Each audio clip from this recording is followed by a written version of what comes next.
Isn't this the cutest animation ever?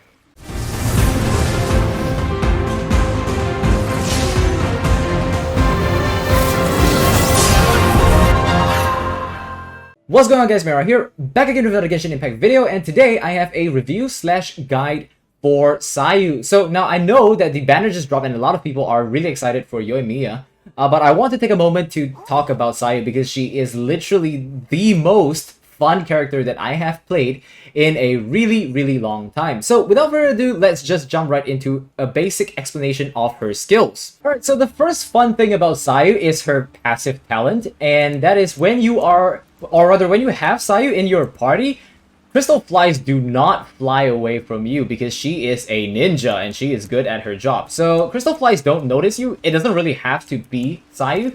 As long as she is in your party, the crystal flies will not fly away. But do take note though, once you collect one crystal fly, the rest will start flying away as per usual. Alright, so now let's take a look at some of her skills. So for her normal attack, it's pretty simple. She performs up to 4 consecutive strikes, nothing too special there. And for her elemental skill, it's called the Yuhu art, Fuin Dash, and basically, when you press it, she enters the Fufu Windwheel state, rolling forward a short distance before using the Fufu Windwheel, Fufu Whirlwind Kick. Sorry. And if you hold her skill, she rolls about continuously in the Fufu Windwheel state, increasing Sayu's resistance to interruption while within that state. During this time, Sayu can control the direction of her roll and can use the skill again to end her Windwheel state early and unleash a stronger version of the Fufu Windwheel Kick. The whole version of this skill can also trigger elemental absorption. And just keep in mind that this will be able to swirl with all the other elements, which is absolutely fantastic, as we will get into the other talents in a bit. But for now, let's talk about the elemental burst. So for her elemental burst, she summons the Muji Muji Daruma, and at specific intervals, the Daruma will take one of several actions based on the situation around it. If the HP of the nearby characters is above 70%, it will attack a nearby opponent, dealing Anemo damage. And if the character are below 70% HP, it will heal the active character with the lowest percentage HP left.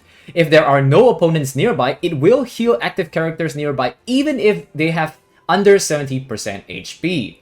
Now let's look at her Ascension talents. So the first Ascension talent is this. So when Sayu triggers a throw reaction while active, she heals all your characters and nearby allies for 300 HP. She will also heal an additional 1.2 HP for every point of elemental mastery she has. So this is basically one of the biggest thing about Sayu.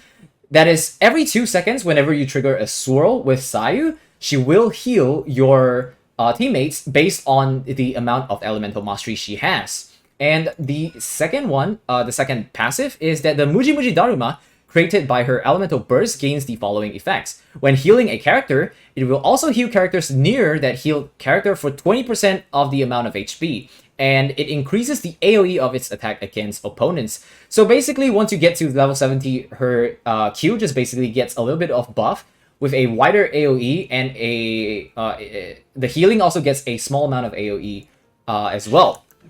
Alright, next let's actually get into how to build her. So first things first, I want to talk about some weapon options. So for the weapon option, I think the Japanese weapon, the new Japanese Claymore, would actually be pretty interesting on her, although I don't have it to try it out myself, but I think it will work pretty well. Now, some of the other 4-star weapons that you can consider is the Sacrificial Greatsword and also the Favonius Greatsword. So both of these actually have the energy recharge, and it is really nice because you will get your Q up faster, which means more swirl, which means more heals. Another alternative that you might want to consider is the Rain Slasher, although this is something that I personally wouldn't recommend, because although you have the Elemental Mastery, which will increase your healing, you don't get that much value out of it because unless you're using a Hydro or Electro character in your party as well, you don't get the increased damage. And number 2, you don't have the energy recharge to get your Q up as often as if you would be using an energy recharge main stat Claymore. Now for 5-star options, theoretically you could use the Skyward Pride, but I personally wouldn't recommend it because I would like to keep my Skyward Pride on a DPS character. And for all intents and purposes, we are building her as a healer today, so I see no reason to put a 5-star weapon on her.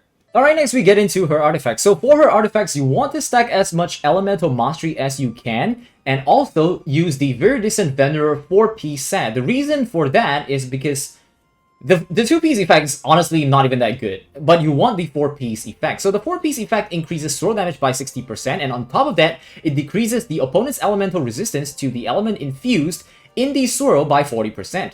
So she is already a character that focuses a lot on swirling because she heals based on the number of times she swirls. The more she swirls, the more she heals.